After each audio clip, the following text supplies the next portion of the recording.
Joining us today is the father and son tandem behind one of the fastest growing, value-oriented real estate developers in the country today. Please welcome Cris and Dustin Carreon, CEO and COO of NextAsia Land Incorporated. Cris, Question. tell us, why did you establish NextAsia 10 years ago? You know, I was buying houses, old houses na Yalalabang, and flipping it, making small profit, and then selling it again. So when they said, come on, let's start the business, I said, you know, let's start the business that I understand. The first 2 years, we built about 100 townhouses in the Parañaque, Alabang area. Wow. Yeah. And then the time came that we wanted to grow bigger. You see, the problem there is there are no more land. I mean, it will take us forever to buy land in those areas. So that's when that's when Dustin said, you know, maybe we should consider real development. And you know, from there we moved out to the Calabarzon area, and we started buying raw land. Okay. So after almost 10 years, which is, by the way, in real estate developer standards, is very young. Normally, you'd find developers in their 40, 50th year. So we're now entering our 10th year. We are in 5 locations, and there it is. We have communities that we have developed. We build the road network, the utilities, and the houses, amenities, everything that you can imagine that is required for a community to be called a community. Okay, so what was your first major project? In Lipa, no? Oh, Lipa, you Lipa did City. one. Lipa, Lipa. What was it? What was it? That It's- first major project. Was it It's a 6-hectare raw land, Oh, wow. and which we converted into a subdivision. Okay. You know, I wonder why Dustin did not immediately join the company. And it was his and his siblings' idea to put up the company. So why did you join a year later, and what did you have in mind? What were you doing? I was with business development under Insular Life, and Okay. then I think for me, I really wanted to do business even back when I was in really? college. I was trying to follow my father's footsteps by Okay. going through corporate. Okay, so now we want to know what it's like living in a NextAsia community. How is it like to live in a community that you develop? So tell us more about urban living. Let me start first with our new tagline campaign. Ano? It's NextAsia is the community of tomorrow today. The community tomorrow today. Yes. Okay. Wow. It's here. Well, that's the whole point. Okay. We are not even promising something, you know, science fiction. But what we're saying is the community of tomorrow is already here. We just need to do it. Diba? We need to introduce it to people. Diba? Kaya Field of Dreams, diba? You build it and they will come. Did you think of that, or was it Dustin who thought of that? Hindi, kami dalawa yun. Mahirap mag-agawan ng credit. No? It doesn't matter. At the end of the day, it has to be a business that sells and you know, and then cuts a profit. And, okay. So, that is our positioning. Kasi, alam mo, developers should always say, ito yung bahay ko, matibay ang pagagawa ko, precast and all that. Is actually sturdy. More than sturdy. Diba? So, what we wanted to position the company is this is forward looking. Okay, so ano yung may example? Number 1, typically developers will get utilities, electricity, water. Sa amin, may dinagdag kami isa. Ano? Given to. Broadband ready. Wow, ha? Wow. Kasi you have to be connected. Oo, tama. Di ba, Ngayon, di ba when you go home, what do you do? Necessity na Diba? siya. Nag-stream It's a ka, you necessity. check your ano. It's a necessity. So, broadband Wow, ready. huh? So, what did we do? We signed a partnership with PLDT Wow. to put fiber in all our communities. Number 2. Gagayahin kayo, I'm sure. Well, kaya nga, we're Staking the claim now na, ito yun, di ba? Tapos number 2, people kept talking about solar. Okay. The reality is, solar is not viable for residential just yet. You need government incentives for it to be practical. Okay. Okay. But what we will do instead is we will install solar powered lighting all over the subdivision. Okay. Oh, for wow. for the So yung sa streets and all that. Oh, Sa ano clubhouse. correct.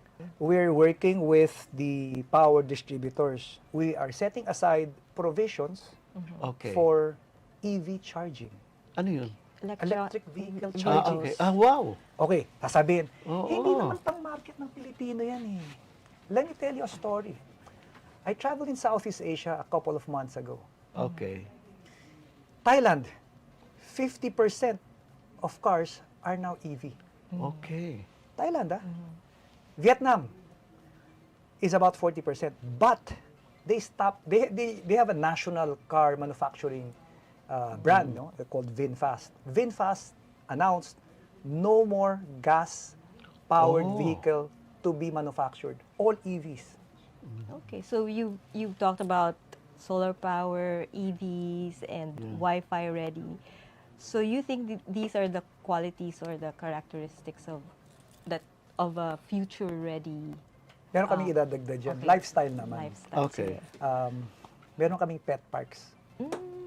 Pet parks. Ay, Kailangan that's din yan. nice. Oo. Wala ba kayong LGBTQ park? I keep saying there is nothing rocket science about it. It's already here. All we need to do is to put it together, 'di ba? You just have to digitally enable. You need to ensure that it's sustainable, Yes. 'di ba? Oo. See? So it really changed the way what people prioritize now, right? Yeah. So the kind of communities you're developing, do you see that growing even more in the future? I believe so. I believe so. As long as, we have more suburban cities like Oo. Lipa, like San Pablo, Calamba. Oo. We're very excited sa Calamba. The project is called Estonia by NextAsia. Okay. Why Estonia? Why diba? Estonia? Estonia. That is the next question. Estonia is Saan the ba yan? most digitally enabled country in the Baltic Sea. Oh, really? Wow.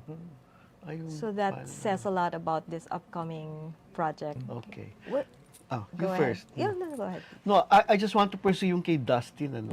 What do young people like in their communities now? The digitally enabled. That's very, very important right now.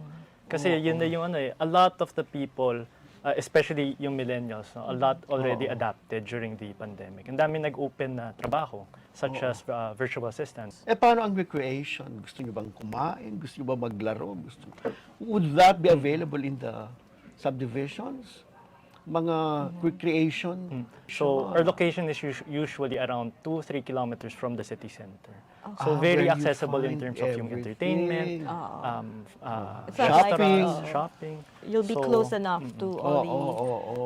Okay. So you were talking about the bringing the urban way of living to the outskirts, the Yeah. suburban areas, and I suppose, of course, that addresses the backlog housing. Actually, in terms of social impact, providing the houses, the answer is yes, definitely. Unfortunately, even with all the developers combined, I think that the production is only about 300,000 units a year. A year. Okay. The backlog is 6.5 million today. Okay. Wow. And the population is growing all the time. Jojo, di pa tapos yan. Meron pa. Ano ang demand per year? Oh. More than the production. Oh. Diba? So, ano ibig sabihin? Kung nag-usap tayo ng 6.5, baka next year 7 million na. Oo. Yeah. Kaya nga, we welcome the direction of the current government, the current administration, to produce as many as 1 million houses a year. So magkano investment for a house? So for the investment, sabihin na natin is a 1.7 or 1.6 million house, no? Okay. You'll have to pay 10% down payment. So Oo. depending on the status of our project. Uy, maganda. Yeah. So 10% na yun can be actually spread out from 12 months up to 24 months. Ayun. Because we are now connected digitally. Madali. Ang distansya. It doesn't matter. It doesn't matter, especially if you don't go to the office every day. Oo. Di ba? Ang dami nag-work from home ngayon. That's true.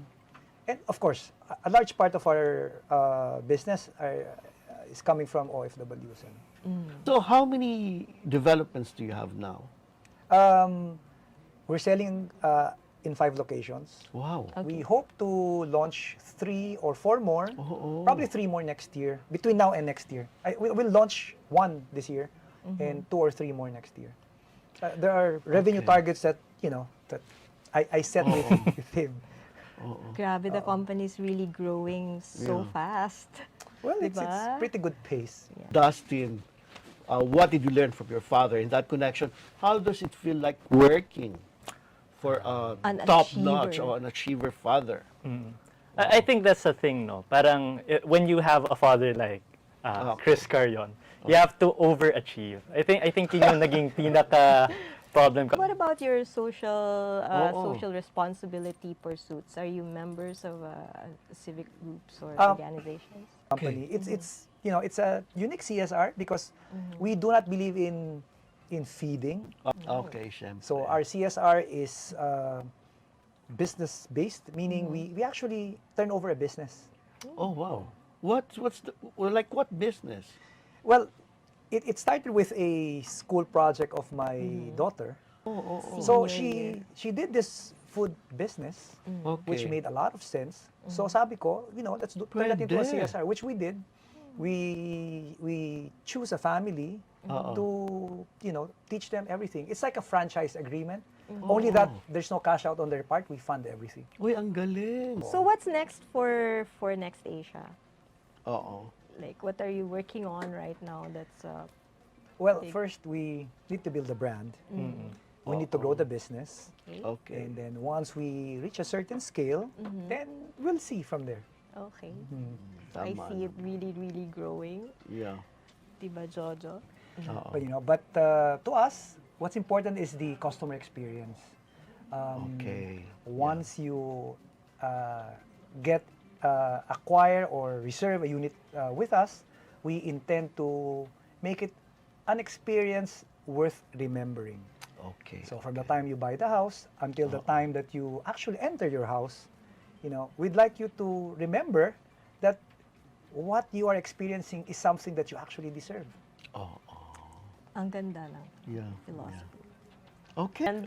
And to our viewers, read more about them in an upcoming feature on Yes. NextAsia and the men behind the company. Yes.